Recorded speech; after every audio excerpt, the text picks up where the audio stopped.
jamais une décision. Kaka ndenge na lobby par na cha exemple. Toza na une relation amoureuse. Tozo tolingana. Omoni kaka na tongo na lobby ke ngana yo esili. C'est-à-dire na mikiyo. Sur le plan spirituel, na kokiyo te.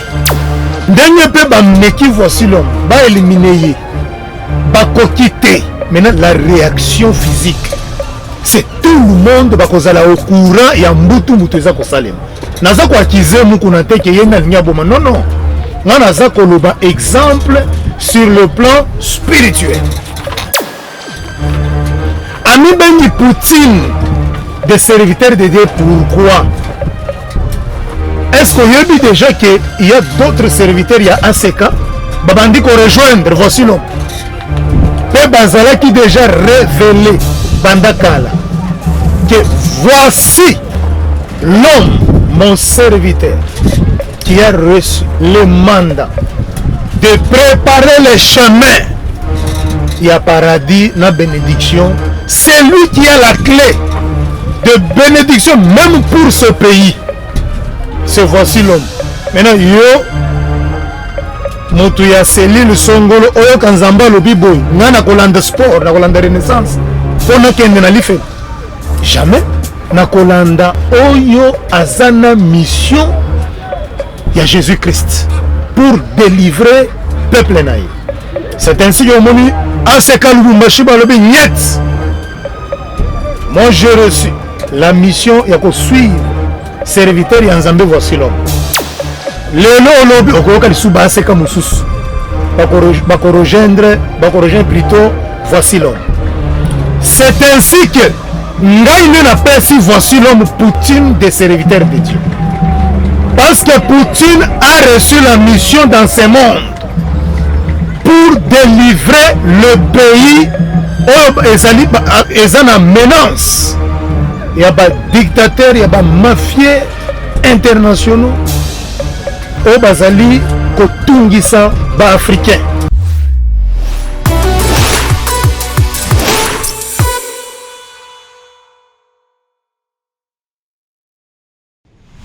Bonjour, bonsoir, chers amis internautes. Bienvenue chez nous, nos abonnés de Concept Touch TV. Binoba Obo Betali Bako ya Kitoko ya Kolanda. Mission de Bino Anakati ya Concept Touch TV. En tout cas, abonnez-vous massivement parce que toyaka na ba actualité, toyaka na ba news, ndeba loba na anglais, na ba news toujours na temps réel. To ngara mingi ko pesa bino vraiment marambo bino bolinga royeba. Na marambo ezoleka na ba réseaux sociaux, na marambo ezoleka mingi mingi na mupanzi na biso awa ya RDC. Bo continuer ko s'abonner, bo partager la émission. Bon commentaka et que ça la biso vraiment bien open bo s'abonner te bo s'abonner, abonnez-vous massivement. Vous voyez tous vraiment na fikin. Tous vraiment na fikin pourquoi nous ça la conférence de presse pour na ko lobela pour na ko meka un peu ko solo la sur marambo zo les canaux réseaux sociaux marambo ya ACK oyo évêque mukuna na voici l'homme. Pour na marambo bazo welela ba mubo biso stobi ke mukuna auta qui vraiment ko benga na voici l'homme na ACK kalimbe na ACK parce que maramuna bango biso vraiment to yebite to komeka un peu ko solo yango na moko ya batu a komeka un peu ko pesa biso ba paramètres nyoto. Qu'est-ce qui s'est passé entre ba pasteur toujours mona ba marambo ya musique o musique esali bo milimeto comme mona sko ba pasteur bango moko ba komi ko bebisa ba komi ko panza bazo welela nini mukuna na voici l'homme bazo welela nini biso tout to yebike mukuna voici l'homme azaki empoisonné batiela qui est poison a passé vraiment tant il y a une malade kobika na ye to moni mukuna alobike alingi lisusu pembeni na ete na kati ya ACK na kotika bino bo mekampe koyoka ba question réponse oyo ba chevalier de la presse ba kosala lelo to yambi bongo moko ya molobeli ya côté ya voici l'homme hein to continuer en Kolanda to leka si aussi na ba abonné nyonso merci na bandeko nyonso oyo peut-être bokota qui na retard c'était là point de presse avec Ndeko Nabiso Junior Molabute oyo alobelaki conflit ya ACK conflit ya Baraka Mogijo na François Mutombo. Je ne sais pas pour que tu clôturer Ndeko Junior message nini clé oyo asuka s'il faudrait ba imboka o ba koti peut-être na ba chaîne sika to pe ba koti na ba etando sika ba retenir. message nanga ya suka na koyebisa communauté chrétienne bo bino basali ya nzambe boyokisaka biso soni te soko si okweyi continue na affaire na yo na mutu oyo namona aza capable ya koyede évêque mukuna oyo aza capable ya kodélivre molimo oyo ezwi évêque mukuna en otage eza kaka prophète Denis Lesi. Oh. Prophète Denis Lesi nde aza capable ya kodélivre évêque mukuna nde na kosenga na vie na ngai prophète de la nation ameka kobenga vie na ye évêque mukuna acha ye loboko mpo namoni vie abungi rumba chrétienne na kobenga ngo rumba chrétienne vie abungi mpe voici l'homme alimbisa évêque mukuna alimbisa Baraka Mogisho mpo nayebi nzambe ya voici l'homme soki kaka voici l'homme alobi kaka momoko basala nzambe mosusu bakosima basache bakobela liboma papa tika pardon kolobela nzambe kosala plainte epai ya nzambe te limbisa bango kaka bozala ini baeglise oyo bocomprendre que Poutine des serviteurs de Dieu azodetenir bamissile hypersonique oyo ezali kodétruire bagroupe nyonso satanique et diabolique pour rejoindre Poutine des serviteurs de Dieu. Des messages dans la question moko ya curiosité bapesi nga awa babi ndeko junior évêque mukuna oyo lobi abandai koattaquer à l'époque Etienne Tshisekedi wa Mulumba mais quand même aya pe na ngambo ya union sacrée bondimika na tango boyebo rappeler mabunga na ye. Merci beaucoup. Ezali escroquerie et flatterie et l'hypocrisie politique et chrétienne. Au moment où évêque mukuna tellement devant mokili mobimba pona koyebisa ba chrétien batombola maboko pour prier pour Joseph Kabila parce que le pouvoir de Joseph Kabila vient de Dieu. Aujourd'hui, le même évêque demande aux chrétiens ya ko retirer maboko na mapamboli mais wana nde tobengi confusion spirituelle, c'est-à-dire azosala makambo na sentiment mpona bichebechebe vie wana ngai na bakombata nyonso ya IDPS totikala jamais kondima ye te ke azali kosalela vraiment faci na motema moko moto asambelaka mpona bolamo ya moto asala yango publicité te. Je te confirme, voici l'homme prie beaucoup pour le président Félix et le président Félix ayebi que voici l'homme azali vrai serviteur de Dieu. Bao nyonso bazotia makelele mpona mosolo faci ayebi papa faci a visionnaire oyebi naoyebisa bino lelo moko Etienne Tshisekedi wa Mulumba azo voyage okende poto akoma na pied d'avion alongola lunette na ye apesango faci batutu bayebaki Tshisekedi azalaki moto baroscroa et tout ça naza koyebisa bino lokuta Tshisekedi wa Mulumba c'est un vrai serviteur de Dieu et aujourd'hui il est à côté de Dieu pour militer et pour sacrifier sa vie pour la démocratie dans l'état de droit. Jésus-Christ a yaka pembeni na Musée Laurent Désiré Kabila za pembeni ya. Merci beaucoup. Je me rappelle encore de cet homme, paix à son âme, le père de la démocratie, Etienne Tshisekedi wa Mulumba, qui disait tantôt que jour IDPS et Kozwaka pouvoir ata lisasi et Kobeta raté puis makile kotangate. Chose promis et chose accomplie. Je crois que vos monitants besoin pouvoir ata lisasi topé makila et tangakite. Merci naba chevalier de la plume Onios Bazalaki. Ah merci naba chaîne Nios Bozalaki belé na point de presse Oyo. Rendez-vous ce dimanche Bissonio sur ma chevalier de la plume na église ya ACK Kalembelembe. On va tenter encore de nouveau Tolo Bisa Pasteur. Voici l'homme. Qu'est-ce qui se passe au juste? C'est que l'on a directement cité pas Baraka Mogizo pour Barabi dimanche Oyo.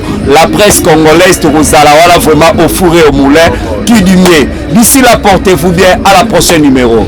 Si l'on est en train de faire, elle a prêché bonne nouvelle. assemblée bato ba sentir présence ya Jésus-Christ atiki groupe d'intercession pour évêque muko na entourage na ye voici l'homme a créé église parallèle il faut église on est pesa mabonza o ba bengi 10%.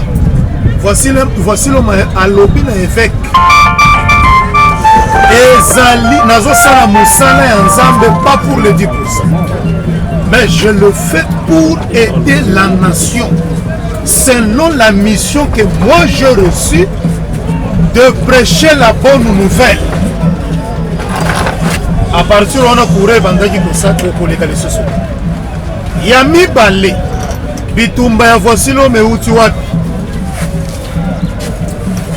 muku na poni chemin ya kosala sport ya kosala ko soutenir Renaissance en tant que président de Renaissance naza kotuna bino na otuna baimboka ba chrétien nyonso est-ce que nzambe azalaka na kati ya sport? Moi je dis non. Nazo pesa bino exemple lelo oyo fait club na DSMP baza kobeta bana fait club amati ngomba nyonso yebani eza mandenge te babandi kosambele pa nzambe. Seigneur Dieu aide biso to gagner match oyo DSMP alobi ngai pe nazo mata ngomba tata nzambe aide biso pe to gagner match oyo. Bon boyebisa ngai nzambe akopona nani? Akopona fait club ou bien akopona DSMP? Tandis que notre Dieu aponaka mutu te, il est là pour tout le monde. Ozala mutu masumu, ozala mutu masumu te. Tous nous sommes bénéficiaires ya souffle de vie. Mais mukuna choisi ya ko créer Renaissance. Bino bongo boyebi ba équipe ezalaka na makambo ya nzambe te. Ba joueur bazokende baolala na basimetiere baokende koluka bakisi basala bameilleur muku nazolala na ngomba azosala jeune. Est-ce que le Saint-Esprit peut marcher avec les ténèbres? Je ne pense pas. Et kotikala jamais kotambola te. Voici l'homme à garder chemin na ye. Ya kotikala toujours na mission ya kosalela tata nzambe na bosolo. Ndeko na biso visionnaire ya ACK malgré eza ye banda ACK te ye pa kutaki comme azalaki agressif abotoli pe na mati na ye nzambe alimbisi ye apesi ye mission lobi kende liboso. Mais kokende liboso wana aza toujours agressif. Et aujourd'hui, il commence à menacer Poutine des serviteurs de Dieu. Voici l'homme.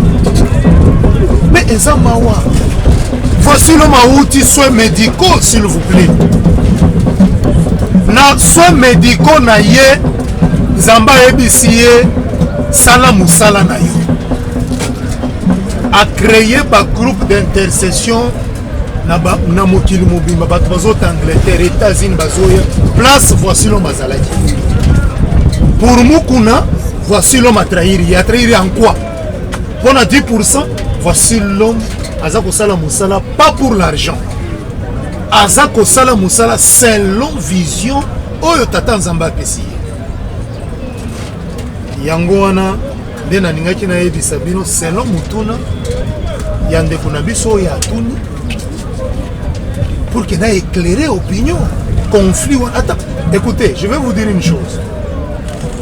Balongoli, voici l'homme na ACK. Mais Moukouna a commis une grosse erreur. Nasa kotourna évêque Pascal Moukouna a répondre. Révélation à Kolongola, voici l'homme na ACK. Parce que biso manso toyebi que église est ensemble. Pour opposer acte, il faut tout ensemble. En tant qu'envoyé de Dieu. Atonaki tata nzambe? Non. Ya mibale. Soki voici l'homme abandaki ko exécuter ma nyonso oyo père spirituel na ye abandaki koyebisa ye na anniversaire na ye botu na ye qu'est-ce que Voici l'homme n'a pas fait pour qu'on sepelisa avec Mukuna au moment oyo Pascal Mukuna aza kosala makambo oyo eza na nzela ya tata Nzambe te bino moko boyebi affaire Chibo bino moko boyebi affaire Kacher na biso champion na biso nani Edingwe le colère $2000 na Varese bino moko boyebi biloko nyonso wana tout pendant Nzambe à Voici l'homme il ne fallait pas continuer na ye ce que Dieu a fait aujourd'hui je demanderai Nandeko na biso Poutine des serviteurs de Dieu Voici l'homme à saisir l'opportunité c'est-à-dire Bapanza parce que l'autre a choisi le sport l'autre a choisi le chemin de Jésus-Christ de prêcher la bonne nouvelle. Merci beaucoup. Je crois qu'on a l'obligation de passer parole par un chevalier de la plume. Ce qu'on a la question, Otombolika Moussapesi Kozali comme ça et Senga Manayo, Oya moi liboso pour que les caméramans basoyo poser question et puis l'éco junior à répondre. Qui sera le premier? Oui, les coalitions. Différencier le père spirituel est celui qui a donné mandat de prêcher la bonne nouvelle partout dans le monde. Mutopesi mandat ya ko prêcher liloba ya tata Nzambe à l'équipe père spirituel.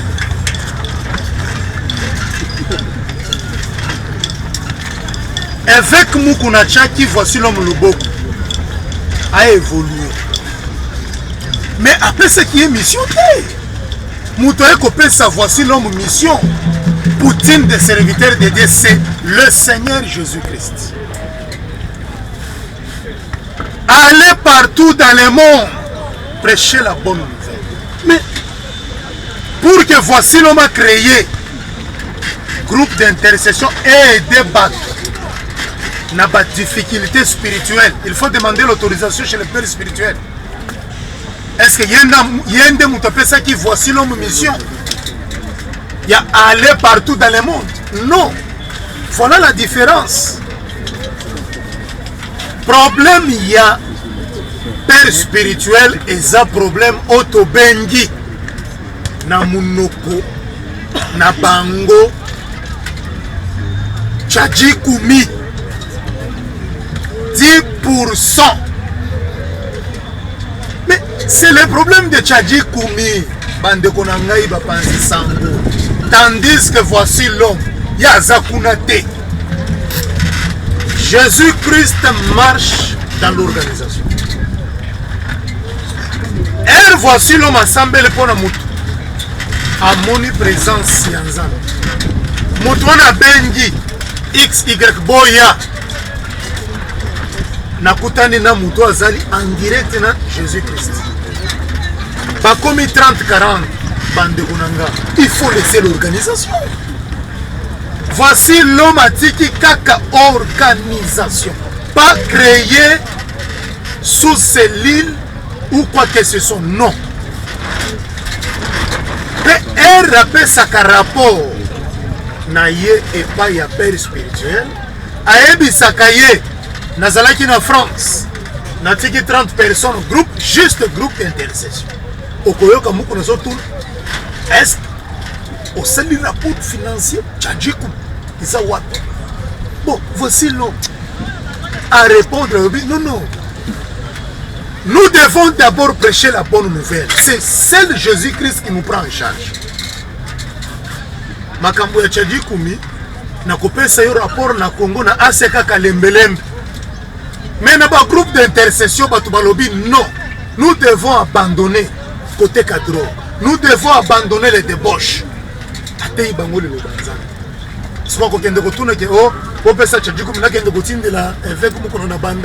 papa. Non, non. Ndekonanga mission oh Voici l'homme azwaki ezali place nyonso akonya te fotika elembo ya tata Nzambe. Merci beaucoup. Qui d'autre hein? Ma question. Obtuni mutuna moko très important. Nazo ko répondre d'abord na mutuna na liboso. Oyo olobi na biso, olobi na nga. Pourquoi pas bandakala voici l'homme akitaki évêque. Premièrement, nazo ko yebiso boy.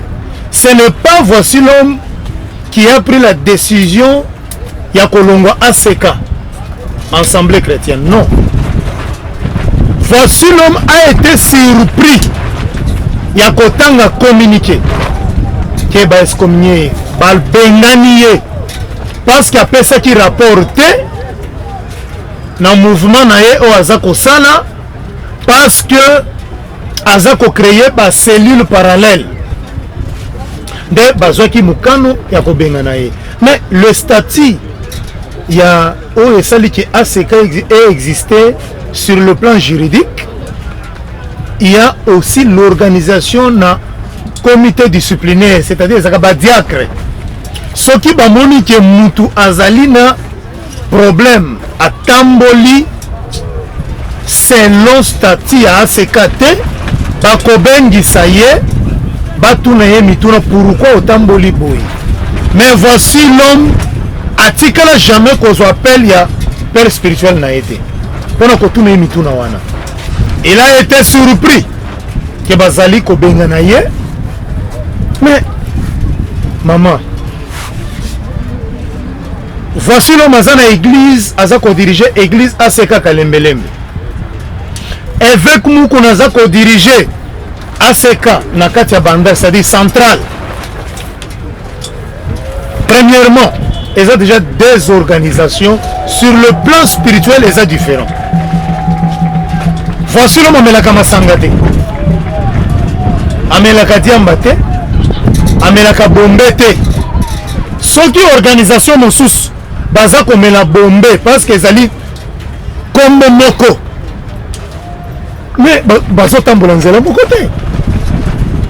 Et pas voici l'homme côté ça na minou mabe okui. Na organisation Moussous, ezala oyena bichebechebe na yo, oko envoûter pe batu Moussous pe. Obimi pe sans même réaction. C'est-à-dire c'est deux choses différentes.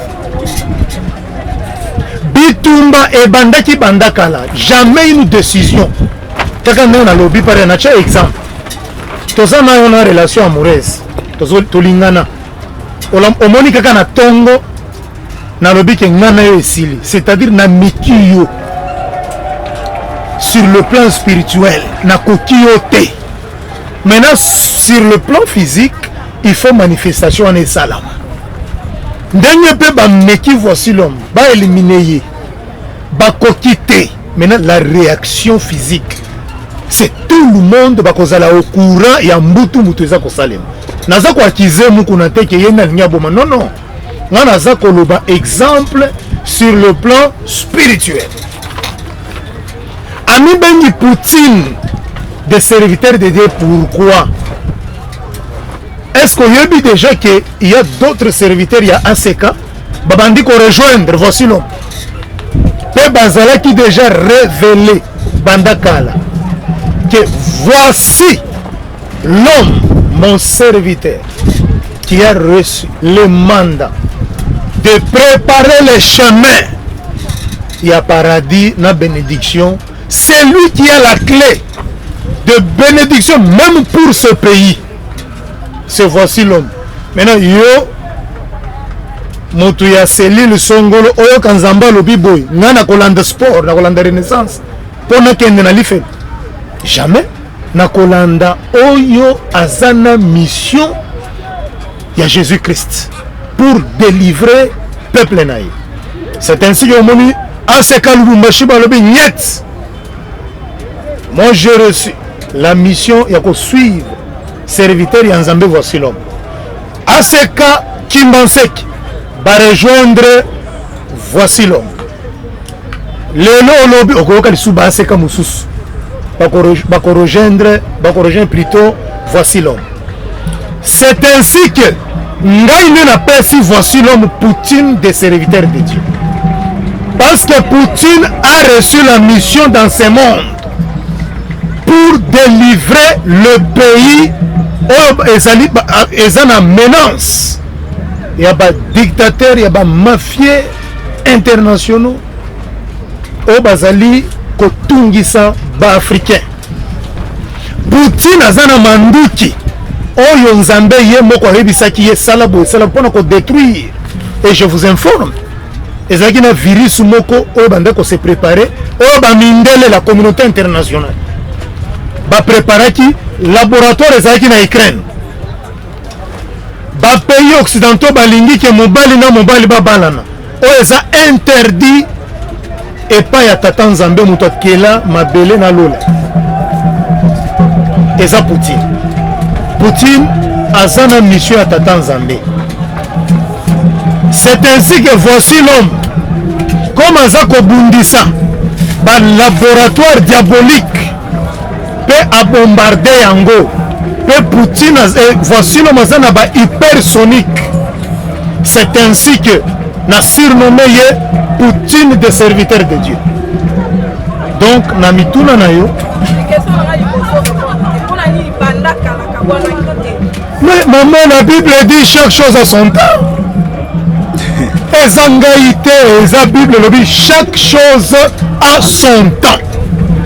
Et ça temps maintenant, il y a Poutine à Panza.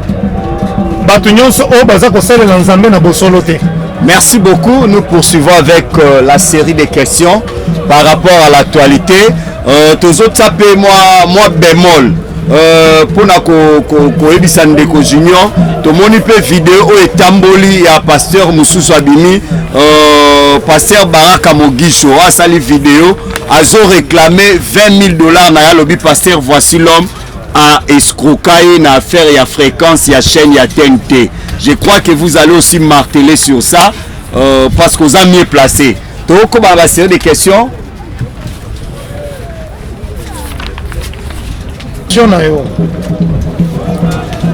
Oyebi bitumba o nzambe a révélé yo que lobby eza na makambo moko koleka na makambo mosusu o nzambe a révélé yo te mais oyoki ke esalemi. Il y a la différence.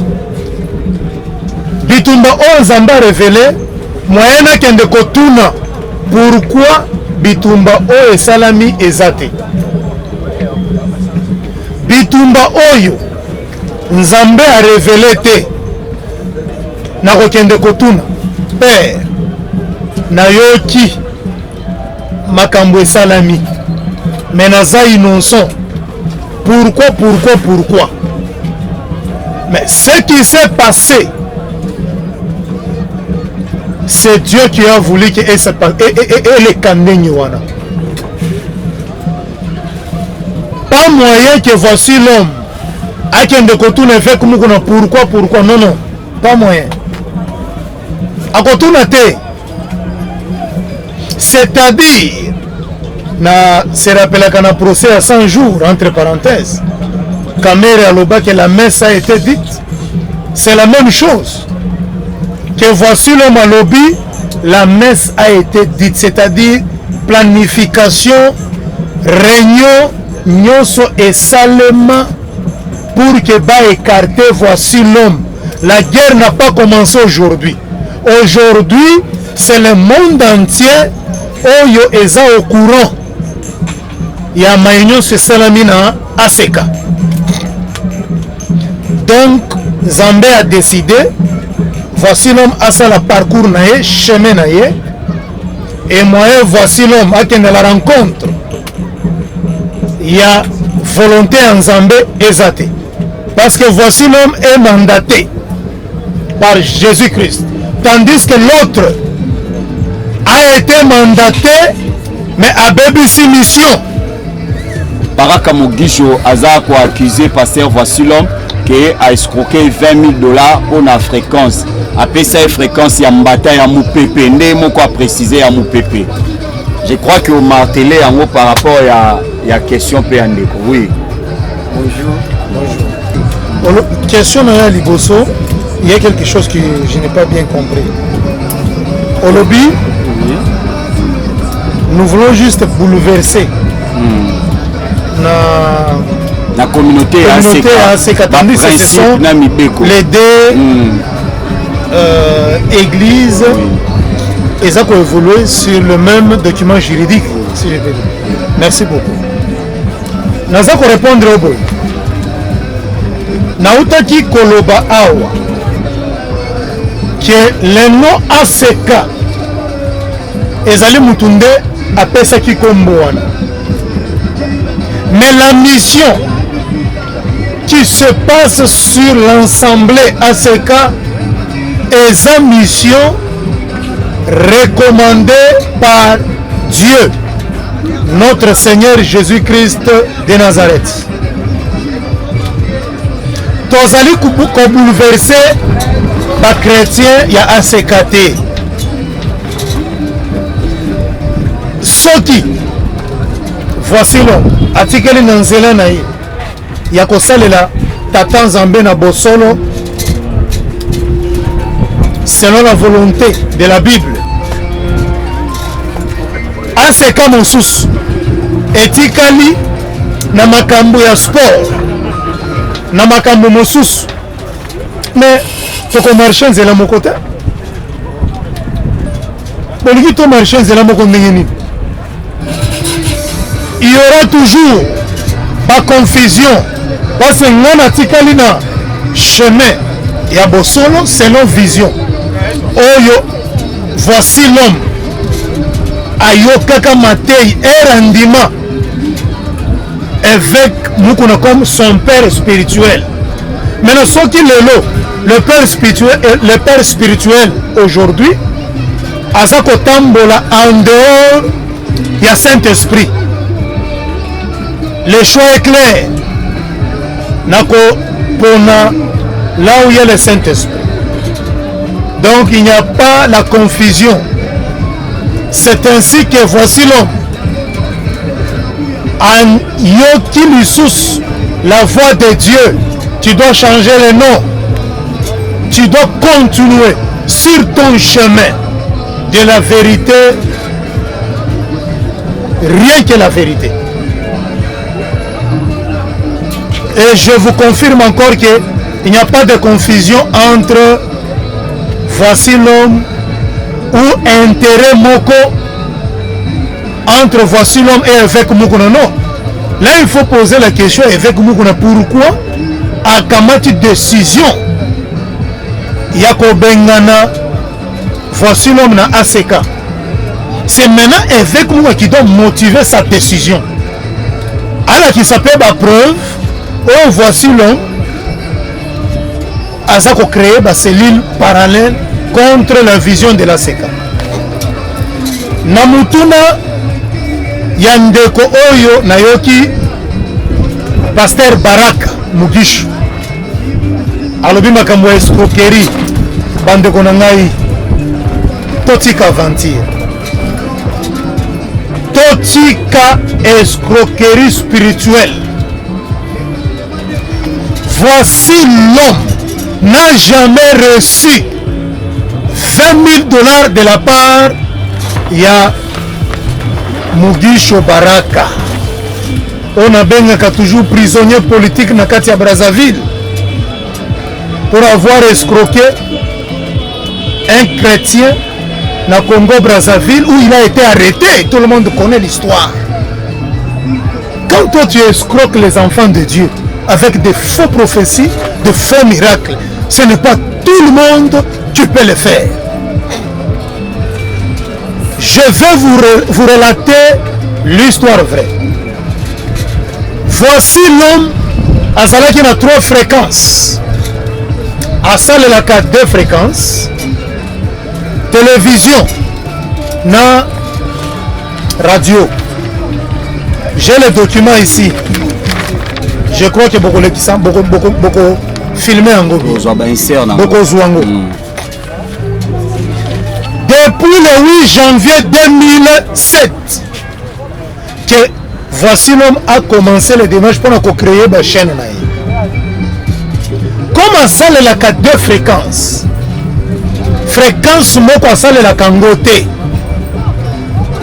ndeko na biso Mugisho Baraka akei mpe acreye chaîne na ye. Bato ya ministère bapesi ye conseil, comme voici l'homme azalaka na chaîne moko asalelaka yango te, kende kokutana na ye, solola na ye, apesa yo fréquence wana oyo utiliser wana na ministère, parce que le serviteur de Dieu tout comme nako tekela yo, tout comme nako kopesa yo gratuitement. Mugisho asali ba démarche à sololi na voici l'homme, et voici l'homme était très occupé atinde epai ya ndeko na biso monsieur Fiston basololi na téléphone be bamona na bo. Voici l'homme na Baraka Mugisho batikala jamais komona na boye te. S'il y a les images balakisa yango, mutu oyo bamona na boye ezali monsieur Fiston. Mugisho bayokani. Voici l'homme ayebisi collaborateur na ye to dépenser mbongo ebele. Apesa biso $20,000. Badiscuter Mugisho lobi ça va. Nazo pesa ibino avance ya $6,000. Soki chaîne elakisi na ko compléter le reste. Voici l'homme a passé message par monsieur Fiston, son collaborateur. Yebisa Mugisho Baraka. Chaîne wana, fréquence wana, ezana ba problème. Il faut renforcer ba antenne. Soki a kondima, tote kela ye na état o ezali, apesa mbongo. Mugisho andimi. Première fois à salir chèque sans provision pour comprendre l'escroquerie chrétienne. Monsieur Fiston accueilli na banque a présenté papa balingi bakangare. Mais comment vous les serviteurs de Dieu vous êtes des escrocs, des aventuriers? Le chèque qui a été émis par Baraka, provision de moi ezalaki $500. Monsieur Fiston a bengi Mugisho que mbongo ezali na compte na yote. Non, on a fait que des prières, des chaînes de délivrance, j'ai oublié. A délégué Moto. On a kosenga ba esquisse. Mugisho yemo kabimisi $6,000 à pesi. C'est monsieur Fiston oyamba mbongo. Pas même $20,000 s'il vous plaît. S'il y a de preuves, Alakisa Yango. Banda appelle ça $6,000. Je dis bien, ces dossiers ici, et ça les 7 ans. Pourquoi pas dans 7 ans? À ça, la déclaration de Kaka Lelo, avec Moukona, a signé décision, voici l'homme a escroqué $20,000. C'est faux et archi faux. Et voici l'homme, tout le monde au Bayebi, Motozana ba société za ko aider ba imboka ba kinwa. Akoko zanga $20,000, akoko zanga $10,000, akoko zanga $6,000. Voici l'homme azana mbongo wana. Mais akozongisa $6,000 wana te. Témoin oculaire ya dossier wana, c'est son père spirituel. Évêque Muku. Parce que Mugisho akendaki kokutana na évêque Muku nana pasteur Nabiso, évêque Nabiso Kankenza. Babengisa, voici l'homme. Na Mugisho Basolola. Évêque Mukuna en tant que père spirituel à l'époque, parce que Azali sous père spirituel, il y a voici l'homme sous. Pour changer directement. Non, papa. Nous t'accueillons Renaissance. Nous disons Seigneur Jésus-Christ. Le père spirituel de voici l'homme, c'est le seul Dieu qui a créé mokili pe na ma omoni papa lo mutakala ololatise bilamba osundoli bato baseka ye pe évêque mokuna aza lisusu na makambo nzambe te atikala makambo sport atikela biso tokamba mission oyo nzambe apesaki biso. Voilà l'histoire ya Mugisho. Botuna bozali ba journaliste, allez poser la question na mosali nzambe kankeza, allez poser la question à Voici l'Homme, allez poser la question à Mugisho Baraka, soki aremetaki combien na société à Voici l'Homme, si il est réellement serviteur de Dieu. Akamata Bible nae a juré qui appelle ça Voici l'Homme $20,000.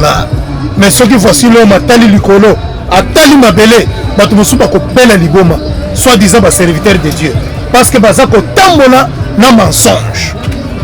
Voilà moi conflit auto bengaka na politique, récupération politique, mais oyo comme ça makambo ya chrétien.